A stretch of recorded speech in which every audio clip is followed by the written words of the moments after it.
College रोडवर खासगी सावकारीच्या वादातून तरुणावर बंदूक रोखून प्राणघातक हल्ला. अमृतधाम येथील रहिवासी तुषार भोसले मित्रांना भेटण्यासाठी कॉलेज रोड येथे गेला असता रात्री 11:30 वाजेच्या सुमारास संशयित सूरज तिवारी, प्रशांत भोकेफोडे, निखिल साळवे आणि अमित यादव हे फॉर्च्युनर कारने तेथे आले. तुषारने 8 महिन्यांपूर्वी 15% व्याजाने 8 लाख रुपये घेतले होते. दरमहा 75,000 रुपये व्याज देत असून याच पैशाच्या वादातून संशयितांनी तुषारवर पिस्तूल रोखून त्याला आणि त्याच्या मित्राला बेदम मारहाण केली.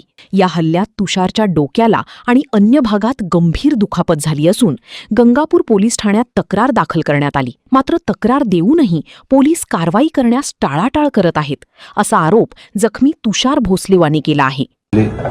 माझं नाव तुषार संतोष भोसले. मी अमृतधाम इथे माझी बायको, माझा मुलगा, आई, आम्ही 4 जण राहतो. मी काल रात्री 10 वाजता कॉलेज रोड इथे मित्रांना भेटण्यासाठी गेलो होतो. 11:30 वाजेपर्यंत मी व माझे मित्र गप्पा मारत होतो. 11:30 वाजता सूरज तिवारी सावकार हा त्याची फॉर्च्युनर गाडी MH 15 KG 8055 ही घेऊन आला. त्याच्याबरोबर अमित यादव, प्रशांत भोकेफोडे, निखिल साळवे व एक अन्य इसम हे आले होते. सूरज तिवारी सावकार याच्याकडे बंदूक होती, त्याने माझ्याकडे बंदूक फिरवली होती. प्रशांत भोकेफोडे याने बंदूक ही गालावर मारली व त्याच्यावर बाकी साथदार होते, त्यांनी मला मारझोड केली.